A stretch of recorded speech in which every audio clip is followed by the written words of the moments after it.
This is the Okayest Hunter podcast.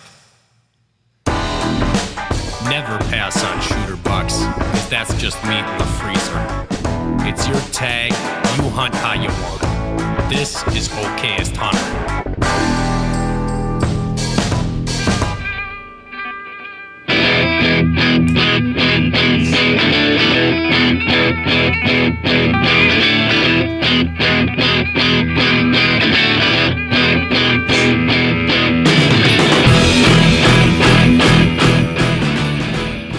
Yo, what's going on, everybody? I feel like it's always so loud. The volume audio control stuff here is all out of whack.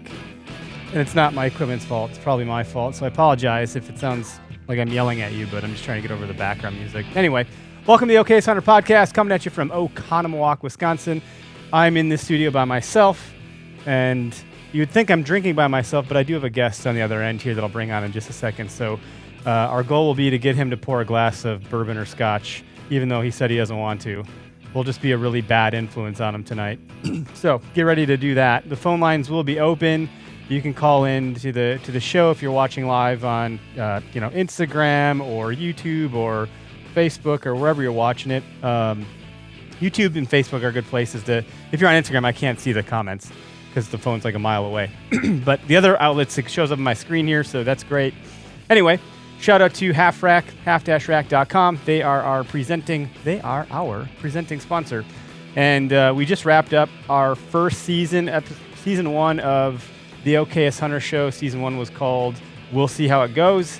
And it went. We got 9 episodes out of our first season of that, so you can check it out on Carbon TV and or YouTube, and you'll notice Half Rack is our sponsor for that too. So we getting all their gear out in the field here soon as we come to the Horizon turkey season here. So Derek's not here because he's trying to figure out where birds are roosting.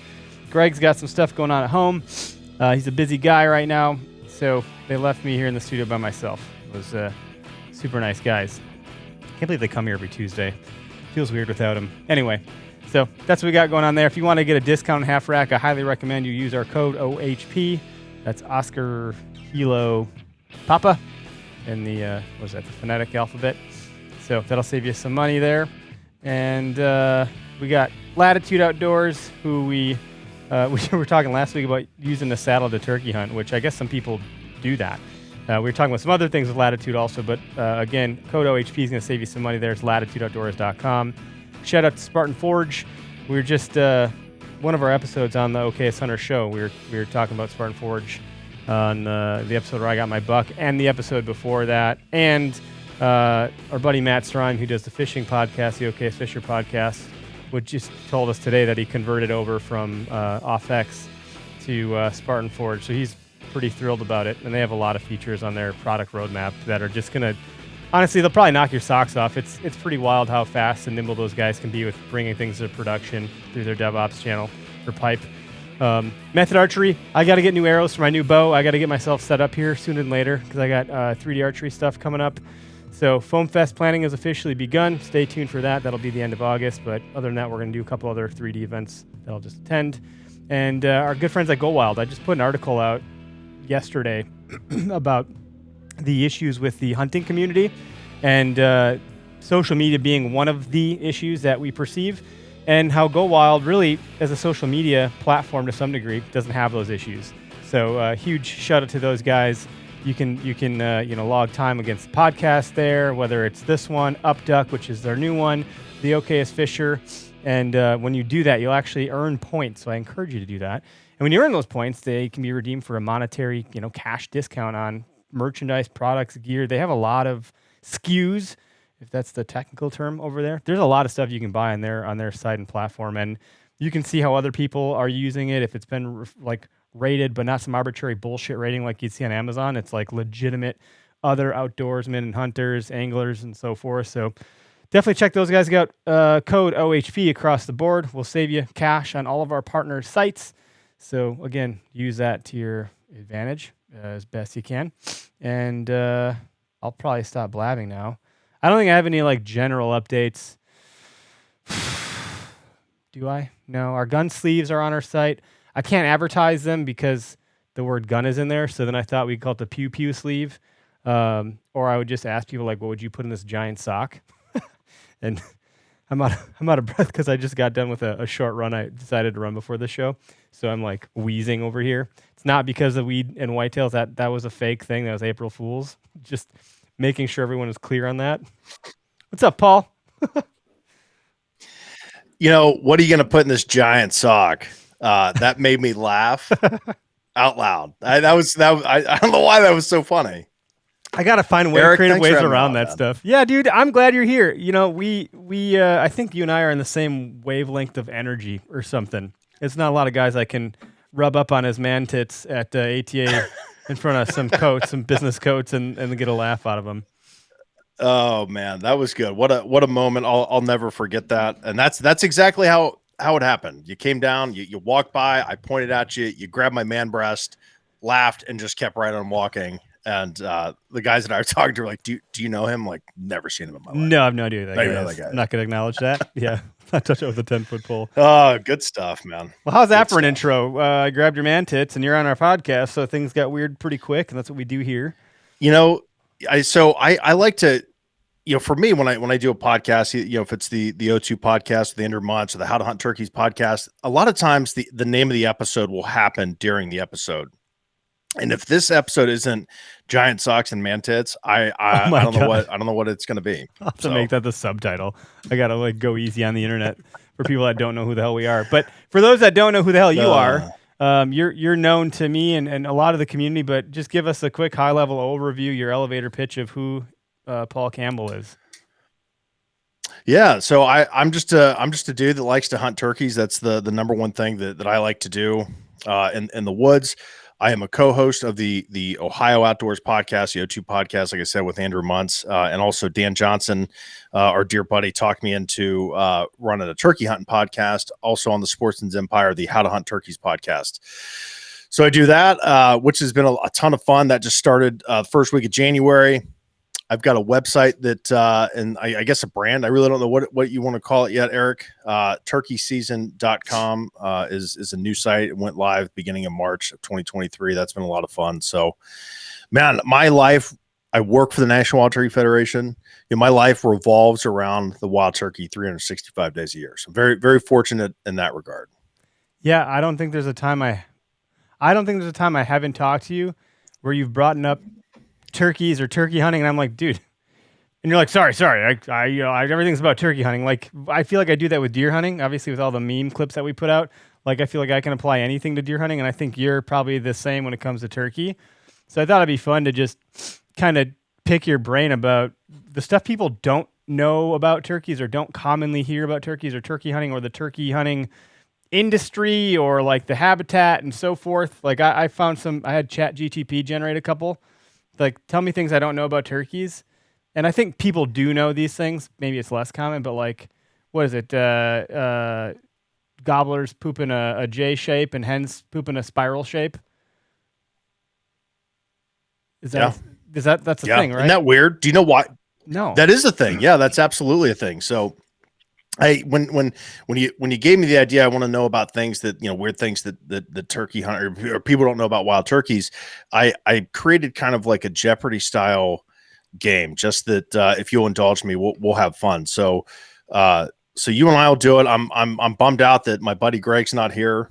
So Greg, this first question is for you. I want you to answer at home while you're listening to this. But Eric, feel free to chime in here. All right. So this is a multiple choice question. The cloaca of a wild turkey, the cloaca is what? Multiple choice. A, both male and female reproductive organ. Where the eggs come from. C, the turkey's butthole. Or D, all of the above. Eric, I think it's the butthole. That sounds like a butthole to me, if I ever heard one. So it is D, all of the above. Reproductive organs, right. Where the eggs come from, and a butthole, and a pee. It's like the do-all hole for a wild turkey. So that is a cloaca. So I actually just learned this, that the reason that the poop is shaped differently is that like the cloaca on a turkey or on a hen is larger because they produce the eggs. So their poop is just, it's easier to come out, I guess. We all know the toms are, I guess, tight-assed, literally and figuratively. It's like throwing a hot dog down a hallway. There you go. So true or false? What's that? It's like throwing a hot dog down a hallway. Oh, hot dog. That is that is absolutely true. So here we go. True or false, Eric? Benjamin Franklin wanted the wild turkey to be the symbol of the United States. True or false? Shoot, who is it that said that? Who would you say it was in your question? Benjamin Franklin. I can't remember if it was Benjamin Franklin or someone else, but someone did want the turkey to be I think that's true. Oh, look at this. Yeah. So it is Benjamin Franklin, but it was false. Ben Franklin never actually said that he wanted the wild turkey to be the symbol. He just didn't like the eagle as the symbol. So it's funny. He actually called the eagle a rank coward and said that the eagle was so lazy that it would let other animals kill something and it would wait in a dead tree of all things, and then swoop in and steal the food. And he said that a wild turkey was so brave that if a red coat entered your farmyard, he'd run him out of there. So that's kind of cool. So he didn't actually advocate and say, yes, the wild turkey should be. He just said that he liked the wild turkey better. Semantics, I guess. You pull it off the Benjamin Franklin historical website. That's where that came from. So we'll do two more if you're with me, Eric. One of them's going to be pretty hard. I don't think anyone's going to get it. So give me a range, a number. How many vocalizations can wild turkeys make? Like it's got to be quite the range, huh? Like, I think it's got to be like a number. I just learned this today. I'm gonna make up a number out of my head. 58. That's pretty good. 29. 29 is the current number. The biologists say a wild turkey can make turkeys whistle, which is just I mean I've never heard it. One of the vocalizations that male turkeys will make that if you're really close to them, drumming, and it's almost like this.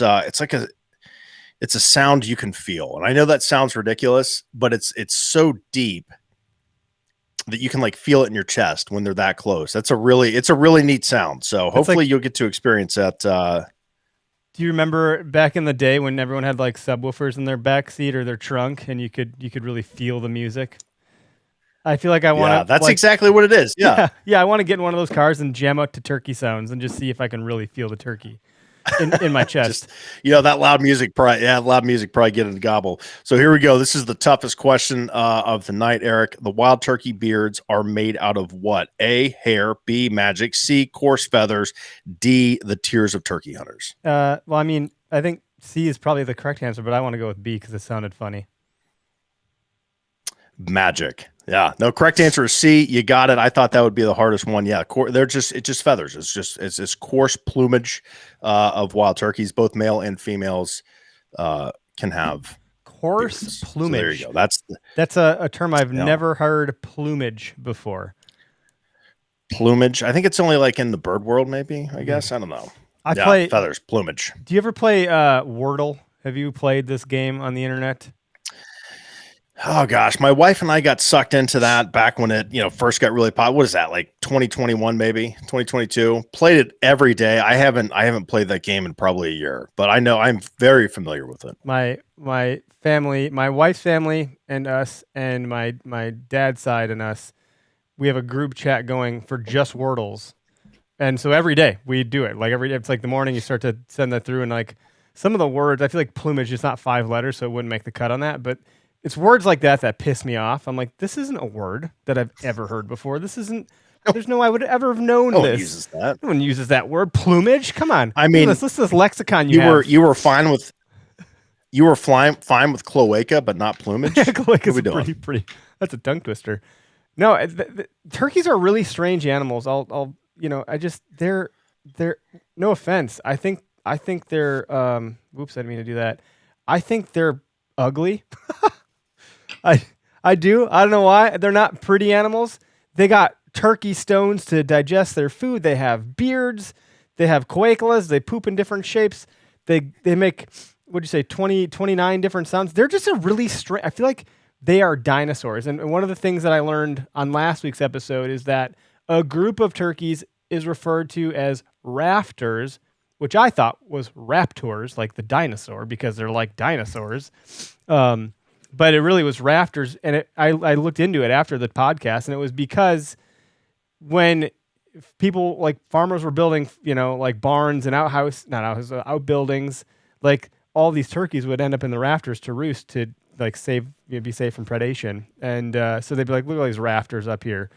So that's a fun fact. That's the one I'm bringing to the table today, which is a continuation from last year. That is a good term. That's one that, I mean, I've been hunting turkeys for a while now.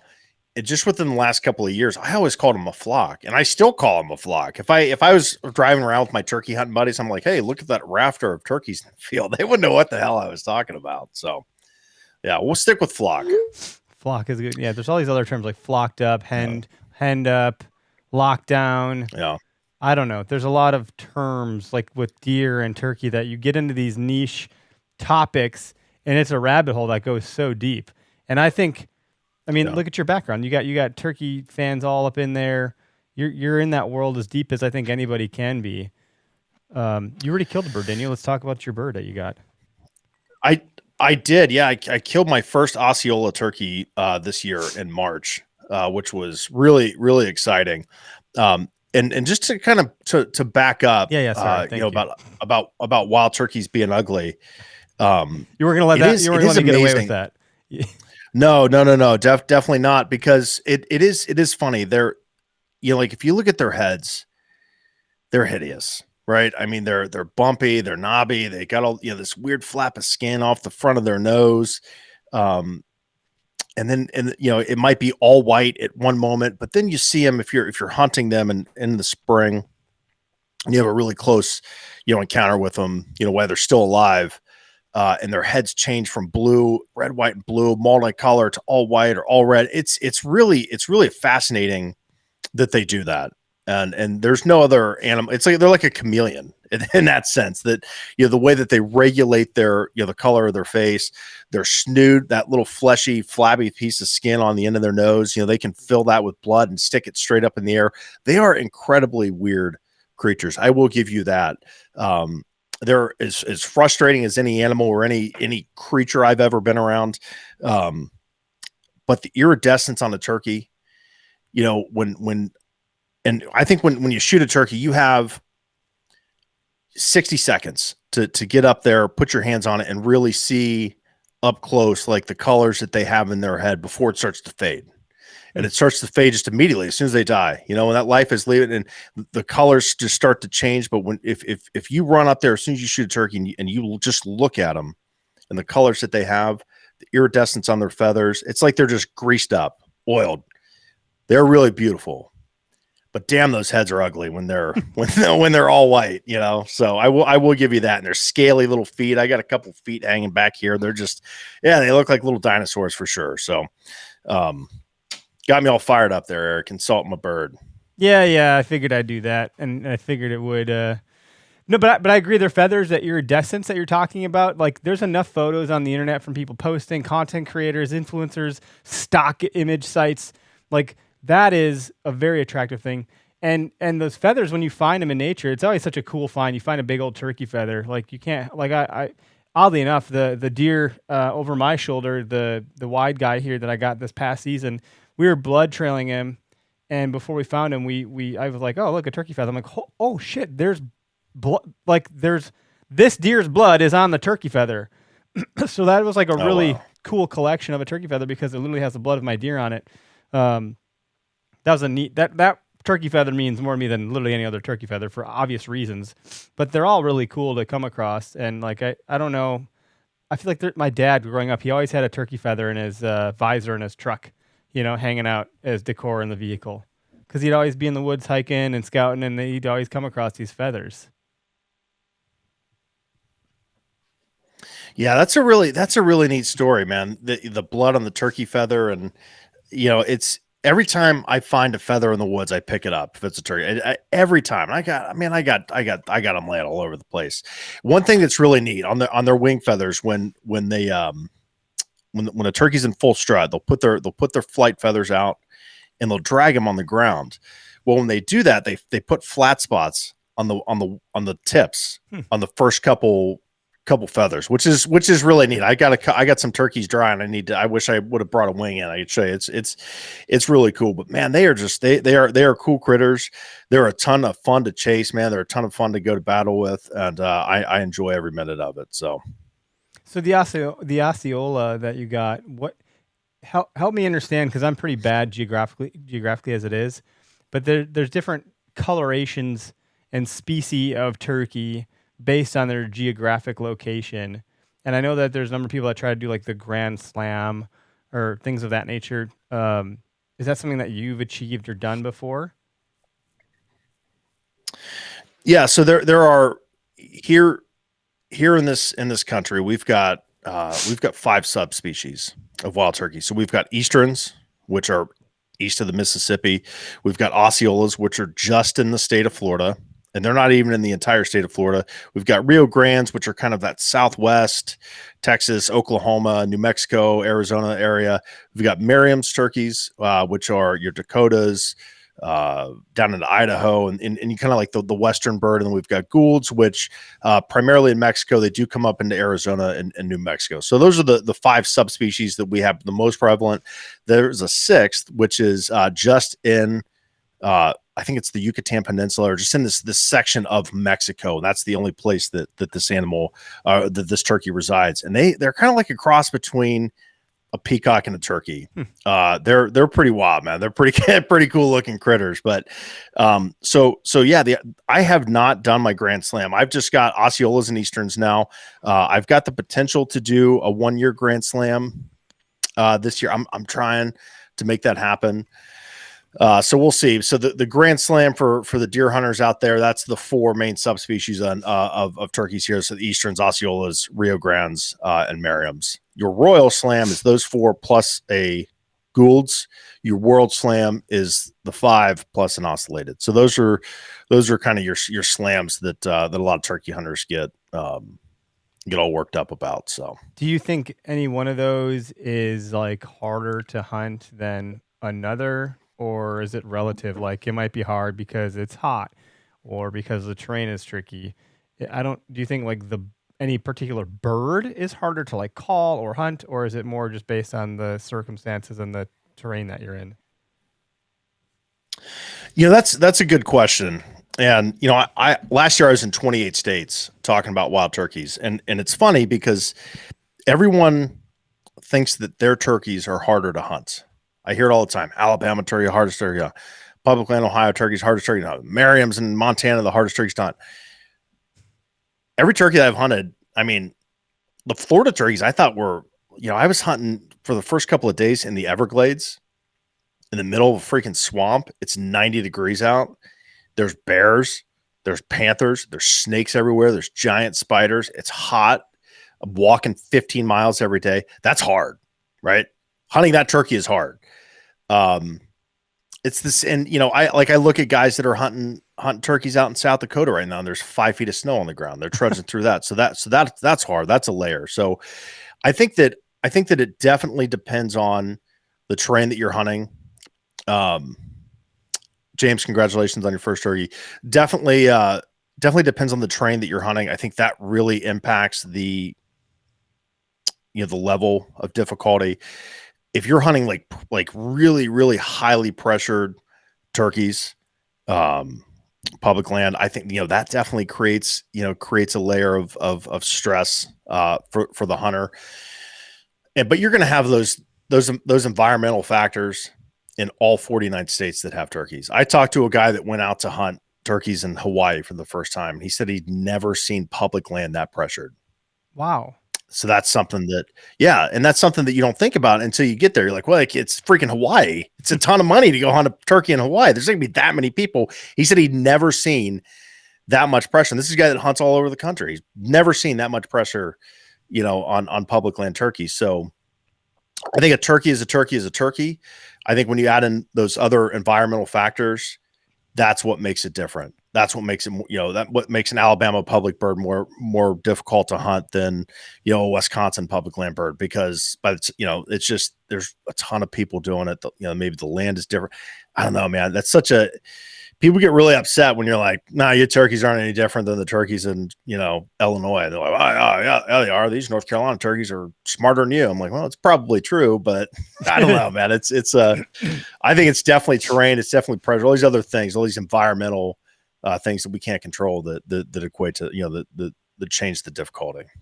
Yeah, that's logical. That's kind of like that with deer too. And these deer are harder than those deer. And I think the environmental factors and the terrain and the climate, those things all factor into it in a way that, you would believe that it's the animal itself, but it's all those other things.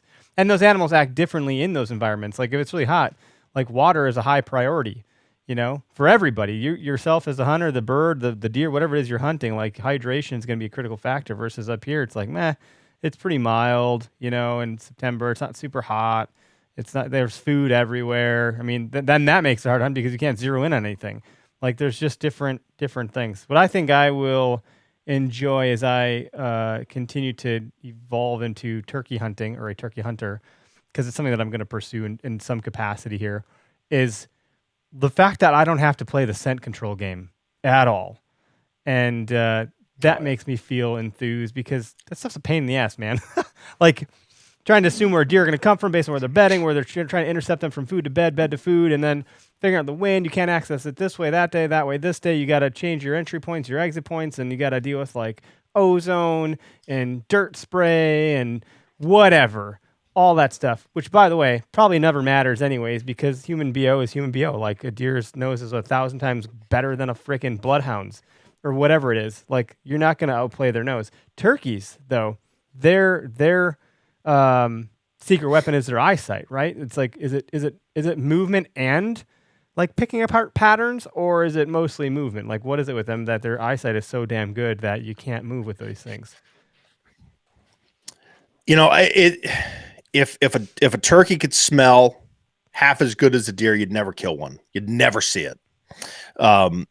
Their secret weapon, man, their eyesight is amazing. So I think with the turkey, you can fool their sense of sound. I mean, we're calling to them, right? They're coming into that. You can fool their sense of sight they'll come into a piece of plastic that looks like a turkey, right? Decoys. Nine Fingers Dan has said that he shot a turkey that came in to jump on top of a plastic bag that was a trash bag that was stuck on a corn stalk. So you can fool their sense of sight in the sense that, like, if it looks like a turkey, they'll come in. If you move, they're going to see you and they're going to turn around and run away. There's no question about it. I had someone tell me one time, a deer will look at something that moves and say, "What is that?" Because they want to confirm stand there. What is that? Yeah, they want to. Then they'll try to wind you, and yeah. A turkey will see something move and they say, "What was that?" as they're running away. So they try to figure that out as they're running away. They're as skittish of an animal as you can be. So, they will come in, and if they sense that something isn't right, if it's a shape, if it's a pattern, if it's a slight movement, they don't sit there and think about, well, I want to see what this is. They just run. And they may not run far, but they're going to run far enough away that you can't shoot them. And they do it so fast. It's amazing how fast a turkey is when they're getting out of there. So I think that, like the turkey, the Osceola that I shot, I had good cover on my right. I had good cover in front of me. I had this little tiny window to my left that was open that I just didn't have any cover there. I'm like, the turkey's not going to come in this anyway. I absolutely did. It came right over my left shoulder, 15 feet from me. And as soon as he got to that point that he could see into that little spot, and I wasn't moving at all, he booked out of there because I still shot him because he saw something that he didn't like. He saw, just my outline. He saw my face. He didn't see my face, but 20 seconds before he walked out into this little open field in the cypress swamp, my friend Clyde and I were talking full volume. That turkey gobbled. The first time he gobbled, he was 30 yards from us. So that turkey could absolutely hear us. But he didn't associate the sounds of our voice with danger, but he associated like that weird outline of my Sasquatch ass curled up on the ground. Didn't like it and took off. So, man, they trust their sense of sight. I think way more than they do their sense of sound for sure. Yeah, which is kind of cool. I mean, we have the Up Duck podcast now, which is two upland guys and a duck hunter, and they all train dogs and do dog stuff. And the thing about this is switching gears only a little bit to come back to a point that is related is like duck hunting. People are like cooking eggs in the blind and brewing coffee, and I feel like you got deer where you got to be super stealthy and mindful of that nose and the wind and vision to some degree. Turkeys super stealthy around vision and like camouflage and being still. And then you got ducks. And then you can cook eggs and brew coffee. And I'm just like, man, the spectrum of like letting the reins loose a little bit and be able to yammer and talk and whatever. Obviously, I don't think you're going to be doing that in the turkey woods. You're not going to be trying to have a dialogue, with amongst another hunter. But obviously, you're going to do that with calls and turkeys and so forth. Matt Strime, I'm wearing his hat, this Weathered Oaks hat. He makes these calls. We got a couple here. I think you have one of the double-sided ones. And he had a good point. I do. Yeah, it's a good call. It's a loud call. He had it at the trade show, and I was like, holy shit.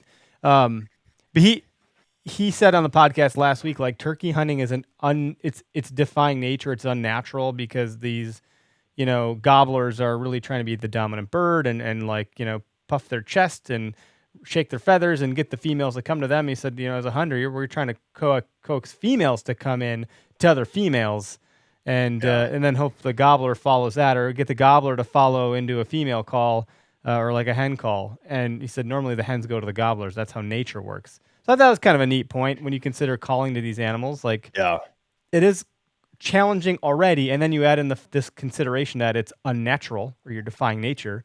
And it's no wonder it's so damn hard to get these animals to call in,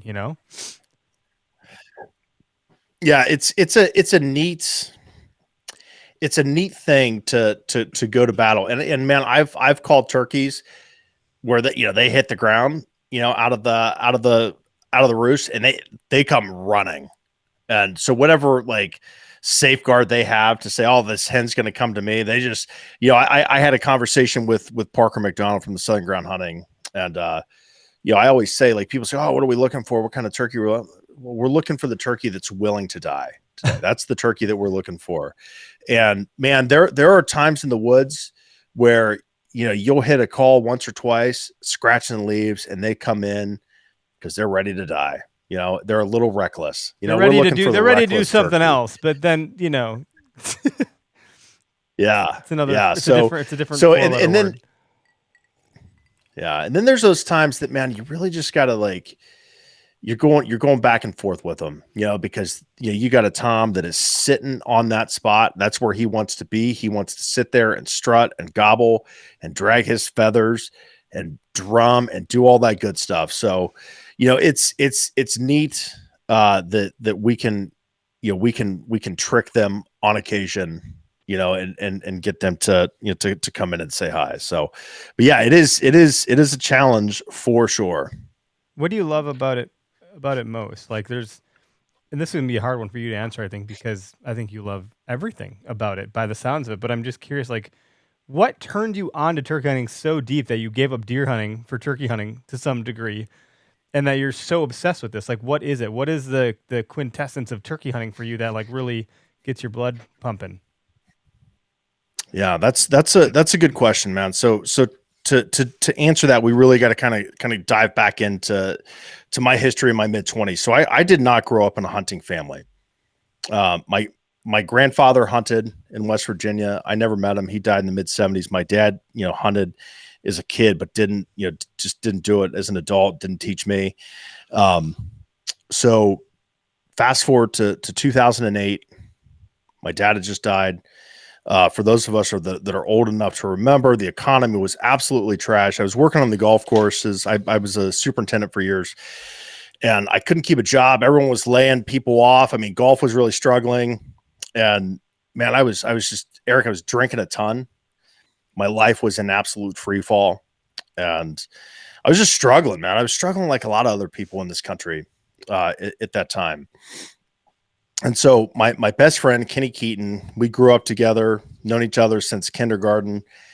He was like, hey man, you want to go turkey hunting? And my response was, the hell's a turkey? Like a wild turkey? Like that's a thing. Like people hunt turkeys in the woods, like with guns. Like, what are you talking about? He's like, oh yeah, it's great. You got to try it. So, I borrow a shotgun. I bought the cheapest camo that you could get at Walmart. And it's like this, $10 a shirt, $10 a pair of pants. It's like super hot cotton, and I go out and I get this little tiny Primo's Power Crystal. It was the first turkey call I ever bought. It's a little pot call. It's got like crystal call. And so I get this call and with pot calls, you have to scratch the surface, right? And I didn't know that. So, at the time YouTube wasn't, if it was around, I wasn't using it. The availability of like learning and information was not as easy to find in 2008. So for 2 weeks, I tried to figure out how to get this call to run. I couldn't get it to work. So I take it back to the store, this little store in McConnellsville, Ohio that I bought it from. I said, hey man, the guy around the store said, hey man, I bought this turkey call. It doesn't work. And, he's like, you turkey hunt? I'm like, oh yeah, I've never turkey hunted in my life. This is like March, right? Just reach in your pocket and pull it. He's like, you like turkey hunt? Oh yeah. Yeah. He's like, oh yeah, do it all the time. He's just like, you like turkey call? I'm like, yeah. I need a call. It's broken. And he takes it out and he sees right through me. He's like, this kid's an idiot. And he's like, I'm gonna show you something. He scratches it up and he starts yelping on this thing. And he's like, this call came with sandpaper. You got to scratch the surface with the sandpaper. It'll start working if you do that.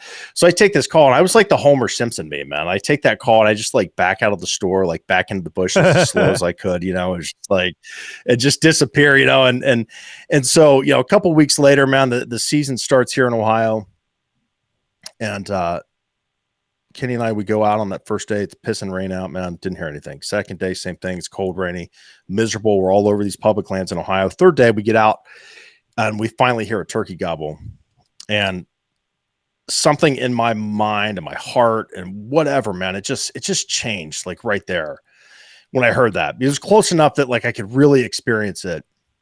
And it shook me to my core. And at that moment, I was like, I have to see this animal. I have to shoot this animal. I have to like put my hands on this animal. Like I have to kill this turkey. I have to. I kill a turkey for 3 years from that moment. It took me 3 years before I killed my first turkey. And at that time, man, my life was so just chaotic, man. And the economy was chaotic. I had a small child and I was really struggling. At the time, turkey hunting gave me something that gave my life purpose at that moment. And it was something like during the summer of that year, I would go out and I would just sit in the woods, man. I would listen to the turkeys yelping in the trees, and every once in a while they'd go. And I was just in the woods, and it was an outlet. It was a stress reliever. It was something that there was a community of other people that liked to do this thing that I was trying to figure out how to do. And so turkey hunting for me is deeply personal because of what it did for me at that time. And I was in a hole, man. Honest to God, man, I don't know if I ever would have gotten out of if it wasn't for this damn bird and the pursuit of hunting him. So, I've dedicated my personal life and my professional life to furthering the conservation of the wild turkey and bringing more people into this pursuit and doing everything that I can to highlight wild turkeys in a positive light, to highlight turkey hunters in a positive light, to make sure that for generations after me, man, after I'm gone, my kids, grandkids, great, whatever it is, man, that we can still enjoy this pursuit and that it's still special to people and kind of protect it, but promote it at the same time. So, that's why I like it so much.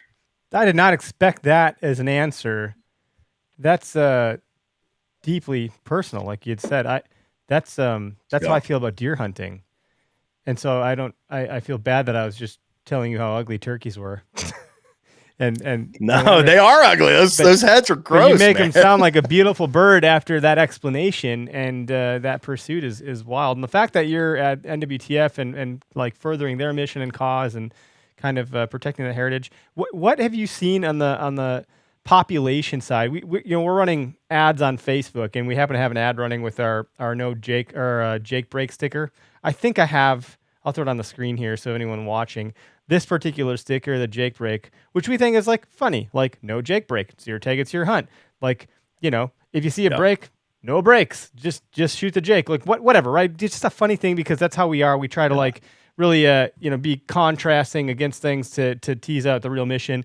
And some guy on socials like, wow, that's a pretty stupid ad to be promoting shooting Jakes because the population is in perils. And I'm like, is it? in perils? Like, is it detrimental? Like, is it on the brink of extinction? What are you talking about? Yeah, let's talk about that. Let's talk to that guy specifically. And I have really strong feelings about this. And I want to preface what I'm getting ready to say by I am not a wildlife biologist. Okay. I'm just an idiot. I'm an idiot that likes to listen. I like to ask questions and I like to learn. And then I just regurgitate what super smart people tell me. So this epiphany just recently about wild turkeys, and someone was saying, well, would you shoot a Jake? And I'm like, no.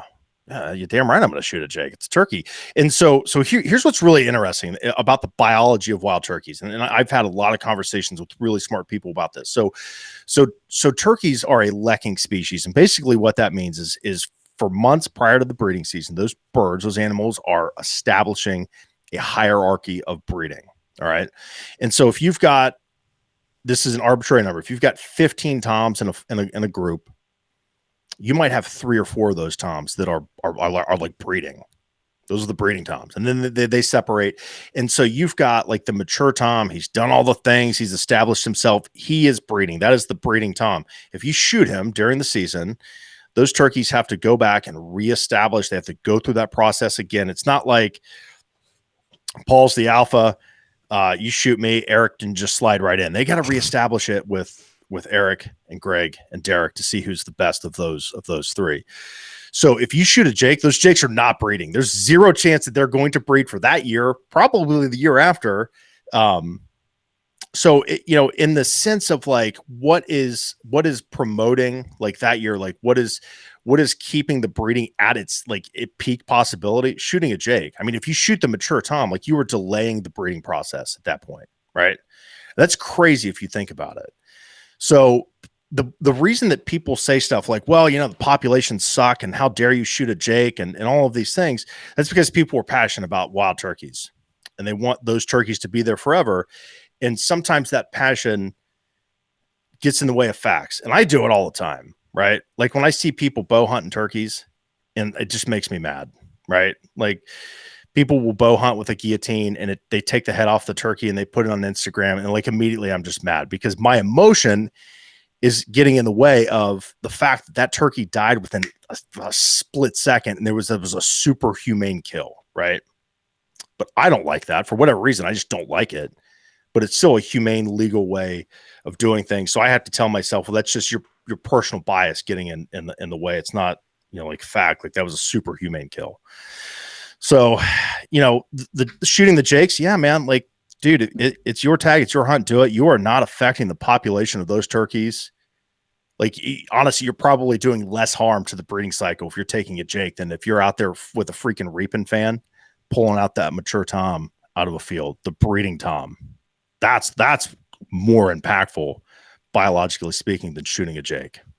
Interesting. That's good ammunition for my response. Yeah, because his response to me when I was like, "It's your tag, it's your hunt," yada yada, normal stuff. He's like, "Oh, I remember when I was in high school." I'm like, "Well, I'll refrain myself from getting tit for tat here and going into the weeds with this person on social media." But my response wanted to be, "Well, must not have been that long ago if you have a clear memory of it." But I just said, "Well, that's neat," and I'm like, there's just trolls on the internet, and it's hard to deal with when I know what we're trying to do, and when I don't know enough about something, it's an opportunity to learn and have an open mind because I'm like, oh, is that are we doing a bad thing? Is that the wrong thing to promote? Like, is that going to create a problem? Is that detrimental? And I have conversations with people all the time. Like, I can't tell how many times I will literally just call Doug Duran and be like, Doug, someone said this. You know more about this than I do because you're older. No offense about your age. But can you help me understand? Doug. Yes. Like, articulate to me, like, how this, like, when you think of, like, economics, you have to understand a lot of moving parts. It's like a large game of whack-a-mole. You hit this and that pops up. Like, I sometimes lack the understanding of the bigger picture. And I'm like, well, what are the implications of this thing? What are the ripple effects that I'm not seeing that I can educate myself towards so I can become a good steward and make sure we're being responsible brand, company, entity, whatever. And if we are doing wrong, like, I would be the first to be like, oh, well, shit, probably shouldn't be doing that. In this case, sounds like safe space to play in, and but game on. Like, let's play ball here. It's fine. Yeah, and the one thing too that biologists will tell you, And I always love hearing, and this is any biologist, whether it be academic or an agency biologist. You're like, well, you're shooting that Jake, you're taking him out of the breeding cycle next year. There's no guarantee that turkey is going to make it through the winter, make it through, the starvation period for turkeys, not be popped by a freaking owl in the roost. There's no guarantee that turkey's going to be there next year. So fire away, man. I mean, and if you want to hate on me, that's fine, man. That's just how I see the world. I'll say, dude, I'm not above shooting a Jake. At that point, now I will draw the line at oh, go ahead. I will draw the line at a bearded hen. So like in Ohio, our average hen production is 2.5 poults per hen. Poults are a baby turkey. So every hen ideally will produce 2.5 poults. So like, just for me, man, like a bearded hen, it's legal. All right. The rule in Ohio is a bearded turkey. Now check your regulations. Okay. Every state's different. But that's our rule. And I won't kill it. It's like shooting 3.5 turkeys with one shot, So I think that's a biological impact, that I'm just not willing to do. I met a guy that has a Royal Slam. We talked about those earlier, of bearded hens. That's super cool, man. I mean, that's pretty neat. I like, you do your thing. Now, fall turkey hunting, different game, 100% going to shoot a hen. Going to do it. Pull the trigger. Yeah, I purchased turkey tags for like when I was in deer season, because I've always seen them when I'm hunting deer, and I'm like, well, that'd be kind of fun.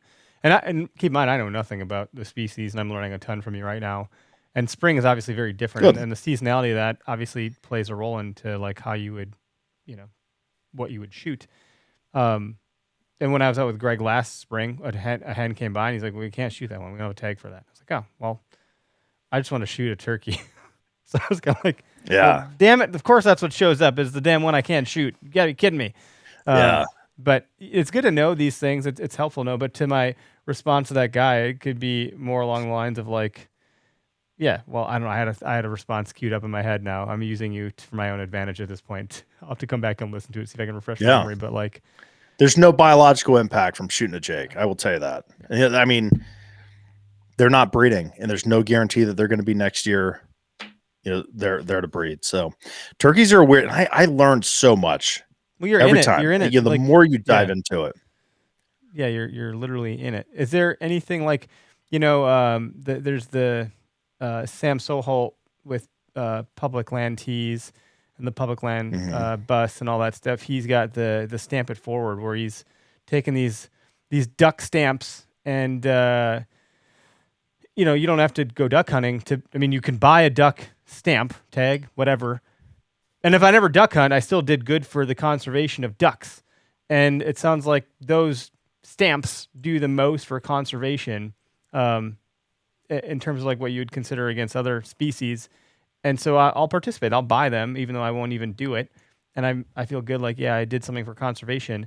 Is there anything like people can do as turkey hunters, or people that are concerned about the turkey population, health of the species throughout the country, like similar to like the Pay It Forward that Sam has initiated? Is there other things that the NWTF is doing, or that people can do to be good stewards of the species to ensure that it's around? Because I've heard that NWTF has done such an incredible job of bringing the species back to like a really good place. That's a really good question. And so I'm gonna unpack this. Yeah, thanks. In layers here, if you will. So let's talk about populations across the country. And so, like I said, last year I was in 28 states for the National Wild Turkey Federation. This year I'm same thing. I'm going to be in a bunch of them. And when I travel around the country, I get asked the question all the time: what's going on with the turkey populations? Yada yada yada. So once again, not a biologist, just ask the right questions, and I learn. And most of the country the last couple of years, so just take 17, 18, 19, and then really in some areas into 2020, we had really cold, wet springs. And so if you have to say, is humans, we want the easy answer. Well, the turkeys are gone. What is it? and we want one answer, right? And so we perpetually put, a scapegoat up to say, this is it. This is the number one reason. And there's a dozen of them that we talk about as humans. The biggest one is cold, wet springs. A wild turkey poult cannot regulate its body temperature for the first 2 weeks of its life. So if it's, here in Ohio, if it's 36 degrees after those turkeys have hatched and it rains for 2 days straight, that poults per hen that we talked about, that 2.5, it's going to drop, right? Because those turkeys they're going to die. They can't survive. So you add in cold, wet springs, you add in nest raiders. So possums, snakes, raccoons, which raccoons is the easy one. People are like, oh, turkey population suck. Boom, raccoons or bobcats. Like the number two thing, then the top two things that people talk about. They are a problem. They are just like a spoke in the wheel of shit that's trying to get a turkey. All right. And then you add in hunters. So one of the things that fascinates me, and I really like kind of the human aspect of hunting, of all hunting, not just turkey hunting. We've got states that last year, Alabama, you could kill 5 wild turkeys during the spring. 5. That sounds like a lot. 5 this year. So Alabama, Mississippi, that has been kind of the epicenter of turkey decline. Arkansas, into those regions. So why are you still allowing people to kill 5 turkeys? And there are people that are doing it because it's legal, and they're doing, and if you're going to give me legal in 5 your state, tags, do let's it, go. right? Like, people are trigger happy. Sure. Yeah. Why not? So we don't have the numbers. So their big idea was to drop it to 4. Well, they're so concerned about like hunter emotions and people getting angry that they, these agencies, they're nervous to do things that are right for the wild turkey. I commend our agencies here in Ohio. We had an issue populations. We could see a decline. Those 2.5 per hen or poults per hen drop below 2, 1.5, something like that for a couple of years because of some really bad springs. They dropped our bag limit back to 1 preemptively. We've had 2 really good hatches the last couple of years. So things are starting to change. So, population decline, it is an issue. Disease, hunters, predators, nest raiders, bobcats, all of these things. Weather, what cause, what's the issue? All of it. That's the answer. It's death by 1,000 paper cuts. And so what you've had is you've had people that they're passionate about wild turkeys. They want to see the decline. It's raccoons or whatever it is. How can we help? And then you've got those people that are just like, I don't care, man. I'm just going to buy my tag. I'm going to buy my license. I'm going to shoot as many turkeys or try to shoot as many turkeys as the state wants, allows me to. And that's okay. Right. You're allowed to do that. I think if you were serious about wildlife conservation, whether it be ducks, deers, turkeys, elk, antelope, whatever it is, moose, it's at the point now that like you really need to consider, the habitat loss that we have to urban sprawl, warehouses going up everywhere here in Central Ohio. I can't drive down Interstate 70 warehouses without warehouses, Yeah. subdivisions. All of that is a reduction in habitat. We've got states. I saw a comment in here. Have you ever hunted northern New York? I feel our birds are difficult as well. I haven't hunted New York. I'm going there this year. Really looking forward to that. New York hasn't done a substantial timber harvest on their state forest in like 50 years because you can't cut trees, right? So these forests that in public lands, they age. They're not as beneficial to wildlife. You make these bigger like parkland forests, like you go to the park and you can see for 500 yards. You don't have all that scrubby bullcrap underbrush that deer and turkeys love. So you've got these forests that have just like matured. They're beyond like creating an underbrush habitat. Yeah. And so it's supercharged the ability of a predator to see turkeys because you don't have good cover. And so that's an issue. So there's all of these things, that are coming at turkey hunt. And so is turkey hunters or hunters in general, the more people that we have fighting for good stewardship of whatever animal we want to protect. And, obviously we're talking about turkeys, the more of us that are members of the National Wild Turkey Federation, the better it is. Your $35. Yeah, that goes a long way. The number one thing is, we can go and we can say, okay, in Wisconsin, what's more impactful, Eric? If we say, hey, we're National Wild Turkey Federation or National Deer Association, we've got 500 members in our state and we're upset about what you're doing. We go and say, hey, we got 75,000 people that live in your state that are concerned about some of the things. This is what, so those numbers matter. All right. That's the biggest thing. That's Numbers yeah. matter. And we all know that. If you're in business, you understand that the more engagement you have, the more powerful your brand or your the work that you're doing is.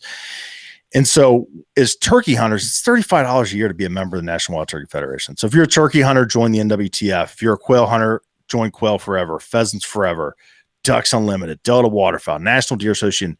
Man, jump into these conservation organizations because your $35, it does things, but the fact that you're a member, that speaks volumes when we go to state agencies, when we go to the federal government, we can leverage those resources that are there, with impact. Right.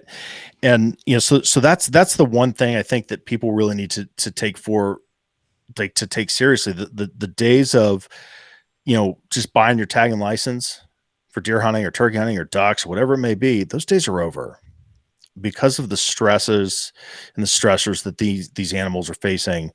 There's a lot of need for efficient wildlife conservation in this country. It's never been more imperative. And so, the mission of the National Wild Turkey Federation has never been more imperative than it is now. This organization's been around for 50 years, through the volunteers, through the members, through the state agencies, the trap and transfer. The mission of the NWTF when it was started was to reestablish good huntable populations in all of the states that could handle wild turkeys. It's 49 states, and they did that. The members of that organization, the employees, accomplished that, and I want to say like the late 90s. So all of those populations were reestablished, and now so here we are, 23 years later, we're seeing some decline. We're seeing, carrying capacity, which is how many, animals can a landscape hold, is declining. So there's a lot of things that are going on. So the mission has never been more imperative, and it is a mission. It is a member focused organization, and it's $35. Here's one thing that just blew my mind, man, when I heard about this, is that the 10% of turkey hunters in this country are members of the National Wild Turkey Federation. 10%. That's it, man. 10%. And so if that was 95%, I can't tell you the impact that collectively we would all have on this animal. So that's one thing that you can do. Be a member, be active in your chapters, help raise money, help do volunteer work, help do outreach, help bring kids and adults into the pursuit of turkey hunting, deer hunting. The more of us that are doing it, the more money that's coming into this pursuits that we love. Mossy Oak has started a conservation stamp. I want to say it's like 15 or 20 bucks. You get a really cool stamp, and that's money that Mossy Oak gives to organizations to fund research, to fund outreach events, to fund dollars in the dirt operations. Man, that's all stuff that it just adds up. It adds up over time. It's really hard to, I drive around and I meet with people and they're like, well, what about the turkeys in Arkansas? Why aren't we doing any research projects in Arkansas? Well, one, we have to have approval from the state agencies. We're going to have, someone from a university to do we can't just go in and say, hey, we're going to do a turkey research project in Arkansas. It doesn't work that way. All right. The North American model of wildlife conservation does not operate that way.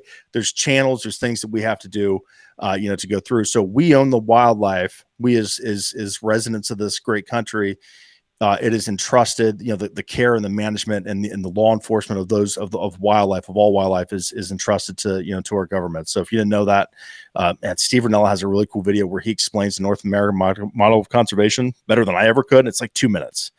And so understanding how wildlife conservation works in this country is imperative.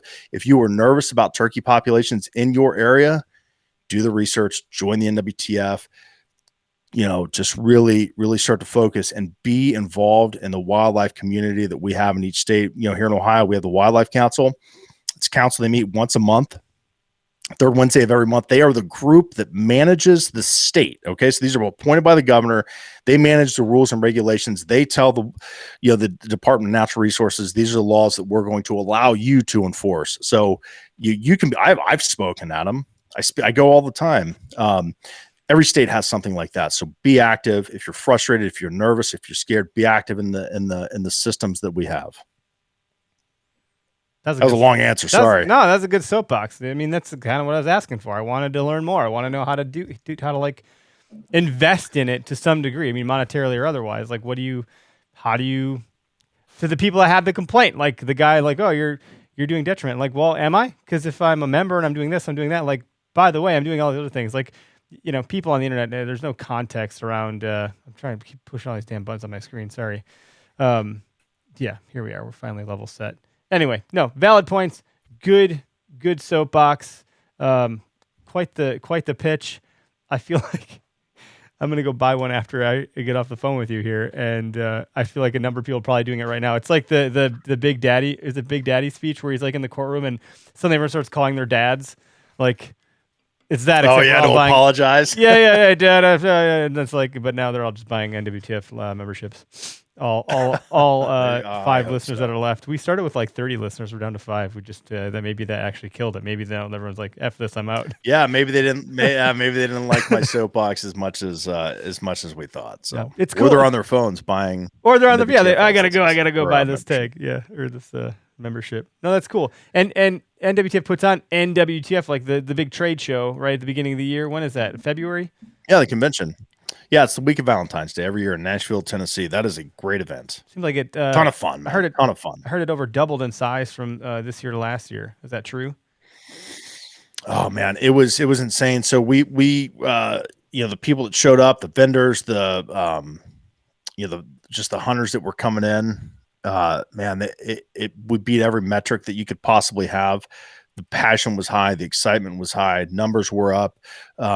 It was the 50th year. A lot of the COVID restrictions were gone from 2022 and some of those issues. So it was the biggest convention that we've ever had. That's cool to hear, man. Midwest Racks and Rods Outdoors. More hunters need to get active and involved instead of just complaining. Man, that's right. Yeah, they really do. Be active. That's all I can tell you. I'm surprised no one called in to hackle you. I am too. I'm shocked.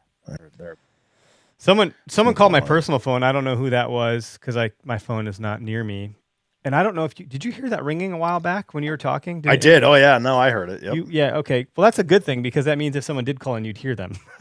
So because there's concerns that doesn't always work. So if you do want to call in, I mean, we're rolling over an hour here. If we want to take a call, 262-757-4122, old school radio style, call into the show. Share your thoughts, comments. If you have questions or a turkey story, we'll be happy to take it real quick here. If not, we'll just kind of keep rolling for a little bit longer. But how do people find some of the things you're into? Because you have this new entity. You have the Turkey Podcast. You have the O2. Like, can you just tell people how to get access to the things that you're doing and where you can point them? Yeah, so I mean, you're talking about like the podcast and all that of stuff. You like got all sorts of shit going on. Okay, yeah. Dump it out, man. Empty that bag. Oh man, yeah.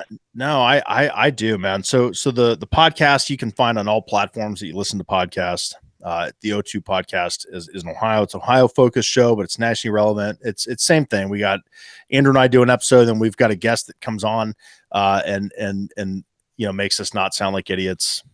So we do a ton of deer hunting content. I think that's our listeners definitely like the deer hunting content. I can tell by the downloads. Deer sells, man. But that's been a great. I mean, we're almost at two years. We're coming up on our 2-year anniversary, so that's been a ton of fun. The How to Hunt Turkey podcast, same thing. It's on all platforms. I think the best way to learn to do anything in hunting is storytelling. And so I really like that the guests that I have on, I have some of the best turkey hunters. I have some of the brightest minds in wild turkey research on the show. And we just talk and we ask questions. I ask questions and get them talking and teaching through their personal experiences in the woods. So that's been a ton of fun. The response has been really, really neat. What's really cool is the listeners that communicate with me on Instagram or Go Wild or TikTok, whatever it may be. And now they're sending me pictures. Hey man, listen to your podcast. I just killed my first turkey this year. Yeah. Like, I freak out, man. I get so excited every time that happens. So that's been a ton of fun. So the Instagram for those shows, the.o2.podcast, the H2HT podcast, How to Hunt Turkeys podcast. Me personally is Paul Campbell 322 on Instagram. Also on Go Wild, just search Paul Campbell. The new one that I'm diving into, Eric, and I'm not as good as you guys is TikTok. I've had some fun videos that have gone up. That's been that's been pretty neat. But the new passion project has been turkeyseason.com. That website is evolving. I wanted to get it live this year just to get it up and running, get talking about it. This is the logo hat right here, little turkey, little walking Tom. It's evolving. There's a lot of information, going onto this website that, unfortunately it's just, there's so much data going into it that, it'll be really beneficial to people next year, just in regards to like regulations and hunting tips and strategies and some really good content. I got some people sending me content right now, kind of highlighting and sharing some content there. So that's been a ton of fun. A lot of people are engaging. People are buying turkey calls. You can get turkey calls for sale there. We got some gear, bunch of hats. We got some shirts coming. So it's just a brand. I want it to be kind of like the online hub, both culturally and knowledge based, for turkey hunters, going forward. And that's a lot, man. That's a lot to ask. It's a lot to get to. And so it's evolving, but I'm happy with where we're at right now. Great articles up there. I've written a couple. There's an article from some guys, Team Wingbone from Louisiana, man, just great. Talk about the culture of their family and the history of their family and turkey hunting. And that's something that fascinates me, the culture of turkey hunting and turkey hunters. That's something that I really enjoy. So yeah, it's a cool website. Check it out. It's, I did an interview with Philip Culpepper, and he talked about, if you can't figure out that you can get turkey hunting content at turkeyseason.com, you need to go back to school. So there you go. That's all I got. No, thank you. And turkeyseason.com is a great website. I think we even had our podcast up on there, which I was really humbled to see, and I thought that was pretty cool. But I'm going to interrupt myself because you guys are. We have a caller. So it looks oh like my gosh, the naming is never always accurate. So caller ID says it's Zachary Church. I might be wrong, but it looks like you might be from Virginia. Is this Zach? You're live on the show? Hey, yes, sir. It is Zach. Sweet. And Paul, you can hear him? Yes, I can. Zach, how are you, man? All right, let her rip. Hey, I'm unstoppable. How are you, Paul? Good, man. Thanks for calling in, buddy. Hey, no problem. That's what he said. He didn't want somebody to call in and heckle you, but you were putting out so much good information. I didn't want to call and interrupt. Well, thank you, man. Have you been turkey hunting in Virginia yet? Yes. So down here in Virginia, we opened up second weekend of April, and I got to go opener for my first time. So I'm starting out turkey hunting a lot later in life, but I got to go my first time, and I was with two other guys that got birds, and then I went yesterday and called in my first turkeys. I didn't kill them, but I called in two separate turkeys. Very cool, man. How excited were you when those toms came in and you're like, oh my gosh, this is how this is supposed to work? Yes, it's different. I'm a diehard deer hunter, but talking to the animal and getting to move and run and gun it's a whole new element. I'm a very active guy, so it's hard for me to sit still anyway. And that was just a sweet element of it. So we went in and I did a hoot owl just with my regular old mouth, and it sounded awful, and it fired all, like I had probably 3 or 4 on the roost fired up as soon as we were walking in. We set up the ridge across from them, and I talked the first one into flying across the ridge to me, and I seen him flying through the trees, and then he landed I'm in the Appalachian Mountains down here in Virginia. I don't even know if y'all can understand my southern accent, but he flew to my ridge, and then he ended up working his way up and around us, and then we shot down the road and tried to cut him off, and he went to a different ridge after that. But I talked him into flying across the ridge, so I was super pumped on that. That was right after daybreak. No, that's cool, man. That's a good story, and I hope that whatever your definition of success for turkey hunting is, I hope you get to experience it this year, man. And it's always neat when they put on a show. That's the best part of turkey hunting for me, is when they come in and they're just fighting back and forth and making you work for it. That's a lot of fun. Oh yeah, he was until for the longest time. And like I said, I'm pretty green on all this, but I mean, we were talking back and forth like all morning, and it was about 30 minutes after daylight, I think he flew over.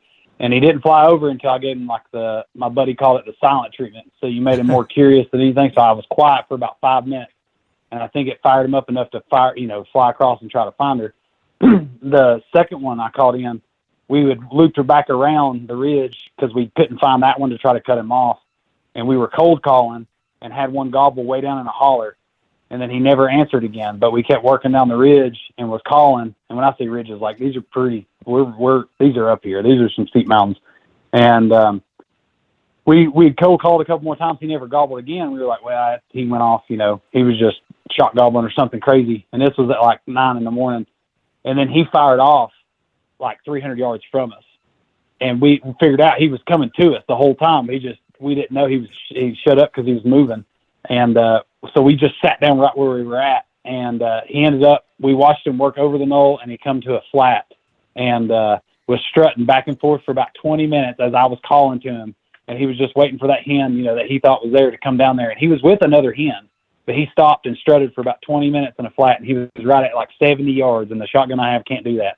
So I didn't take the shot, even though I had him in the bead. I wanted to be ethical about it. And then he ended up working around the ridge. I think he got fed up, but it was, my definition of success has already been filled yesterday. So just being able to do that and experience that and calling them in, talking to them, and then being with those other guys, good friends of mine I work with, when they killed birds on opener day, and just getting to be a part of it was sweet. That was good enough.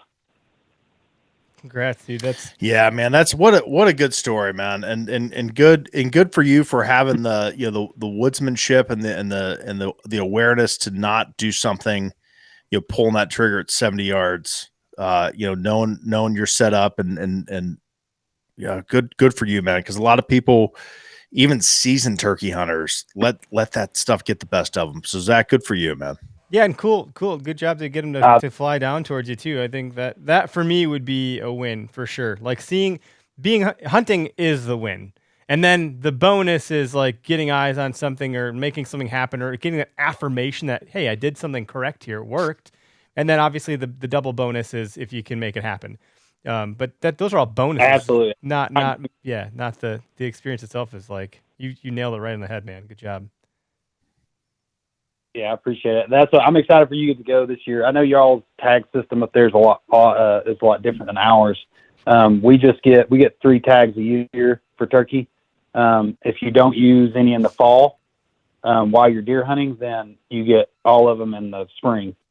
So that's the way it works for us, which I don't plan on killing 3. I would like to get obviously my first one, and then if I get enough chance, maybe get a second one.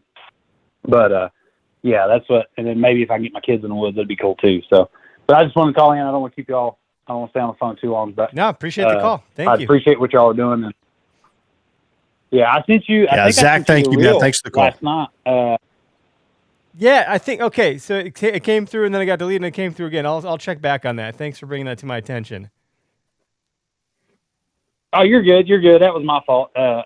My name on Instagram is like Fit Cop or something like that. So it's a little different on there. But I send you all and tag you on all kinds of crazy stuff. Appreciate it. It's always good to get a name to the voice or to the handle. There's a lot of Instagram pages. I don't know who the hell anybody is, but I know their handles. So it's good to hear from you, man. Thanks for the call. Yeah, that's it. I appreciate it. I'm also the one that shot that choke out of my barrel. I called y'all before season started. Yeah, that was cool. I remember that. No, that's good stuff. Thanks, man. You have a good night. Yeah, you all too. Thank y'all. Cheers, Zach. I'm the worst radio host ever because real radio people just like drop calls. Like they make it so natural. And I suck at it. I always just want to keep people on because I feel like, well, I don't want to end the conversation. So I never hang up on people. But yeah, it's all right. No, that was cool, man. That's a neat feature. Yeah. The comments have been coming through. We've seen a lot of those. We've responded to most of them. I put them up on the screen. Got at least a caller. That's always nice. And it's one thing that I like to have the two-way dialogue with our listeners, real time while we're doing this stuff, which is why we try to do the same time, same day, do the live thing. If it weren't for that, I wouldn't do the live thing. I'd just do this behind the scenes, and we could chop it up however we want. But this gives it a nice feel, right? We get to hear from people real time. Yeah, it does. We had Brett Morris chiming in. Wow, what a good show, man! I had a ton of fun. You're awesome at this, man. It's always good to talk to a fellow podcaster. You're good. You're a good host on your show. We've podcasted. Thank you, man. A handful of times now, so you're always welcome here anytime. And anytime you're in Wisconsin, we just have to have you come in studio and do a podcast in person with us. Yeah. Oh man, that would be an absolute blast. So I don't know how much longer you want to let me yak and get on my soapbox on this. So there's an author. His name is Colonel Tom Kelly. And if you're a turkey hunter, you're listening to this, you probably know who he is. So he's an old school. He's in his 90s. I want to say maybe 97, 96, something like that. But he really captures kind of that cultural aspect, the human aspect of hunting, Eric, that we talked about earlier. And this was his 10th Legion was the first book that he ever wrote. It came out in 1973. And it's something that I read it before every turkey season. A lot of guys in the turkey hunting world read it, talk about it. It's just a very impactful piece of literature. And I want to leave your listeners with this, and you have to forgive me. I'm going to put my reading glasses on because I'm getting old, Eric. I'm 40. Can you believe that? But so this is a passage from 10th Legion, and it's one of those that as you age as hunters, Tom Kelly talks about it, and a lot of hunters talk about the phases that you go through as a hunter. When you first start hunting, you want to kill everything, you want to learn everything, and do all these things, and you're gun ho. And then as you get older and more seasoned and have more successes, that you get to that level where you're like, you start enjoying hunting with your kids or hunting with your friends, or maybe the deer won that day or the turkey won that day. And as you get into that third stage of as a hunter, you enjoy watching other people have success and helping other people learn. And so this is we talked about, Zach talked about, on that call about, he didn't kill a turkey, he didn't pull the trigger, but he got to see him come down. He got to say, called in his first turkey, man. That's a big thing. And the one thing that I want people to understand, especially with turkey hunting, it's okay when the turkeys win. All right. They're allowed to win every once in a while. And by win, they walk back into the woods and you walk out at the same weight that you went in. Right. And so this is a passage that I really like in this book, and it's really funny. So I'm going to read this from you, or to you, Eric, if you don't mind. And this is from Colonel Tom Kelly, 10th Legion. Killing turkeys is fun, but there is a far more satisfying feeling in driving home, drinking the last cup of coffee you have saved from daylight, and knowing he is still out there in the early sun, feathers gleaming as if he were freshly oiled, light and quick and wild, rather than a bundle of meat and feathers stiffening on the floor in the back seat. But only if he has whipped you squarely, only if you have exerted every grain of skill, every trick of tactic, played every card you have, and lost. I learned it then, and I have never forgotten it. I have it now, once and for all. Upon the few occasions I get up there again, if I ever do, I will know how to enjoy it and to revel in its rarity. So that's it, man. And that's just such a simple few sentences where, man, with turkey hunting, there are moments that I've had interactions and I've had back and forths with wild turkeys, and I didn't even get a chance to pull the trigger. They didn't get close enough, or I chased them off or scared them off, whatever it may be. And I walk out of the woods with the biggest smile on my face, like, oh my God, that was freaking amazing. And so, people, as you're getting into turkey hunting or just hunting in general, enjoy the moments that you have in the woods with, with yourself, with your friends, with your family. Enjoy the interactions that you have. It's a gift. It's a treasure that we get to hunt. It's special. Don't ever forget that. That's all I got. Oh, that was really good. That's a life lesson. That's not just a hunting lesson. That's like you appreciate the team that you put it all on the field with, and they were a worthy component and competitor. And as long as you did everything you possibly could and left it all on the field and you lost, well, then it doesn't sting as bad, because then you know that they were literally the better team. You only want to compete with the things that are actually going to challenge you, so you can appreciate the game. Like I say, the game, I mean, like if the turkey was a worthy component on that hunt and they won, that's a good feeling, especially if you tried your best. You mean, like, that was awesome. A really, really cool way to depict that. Like, it's almost better that bird is out there because you didn't get the job done. It shouldn't be something you hang your head about. It should be something you go, wow, that was a really cool battle, or, whatever, game, whatever you call it. Yeah, absolutely. There's, when those turkeys, when, the definition of success for all of us is, putting our hands on a dead animal. Like, that's why we're there, man. That's what's fun, but there are those moments that it's just, you're like, man, that guy, that freaking turkey kicked me in the face for 4 hours. Good for you, man. You keep doing what you need to do, my friend. Yeah, I dig it. Well, with that, I'll play some music here. We'll bring it down for. Oh, that's the wrong thing. That sounds really pleasant. I think I got some music here somewhere. It's like Disney music. My daughter likes that one. No, thanks for tuning in to the Okayest Hunter podcast. Paul Campbell, business. What are you, the director of business development at NWTF, among other things?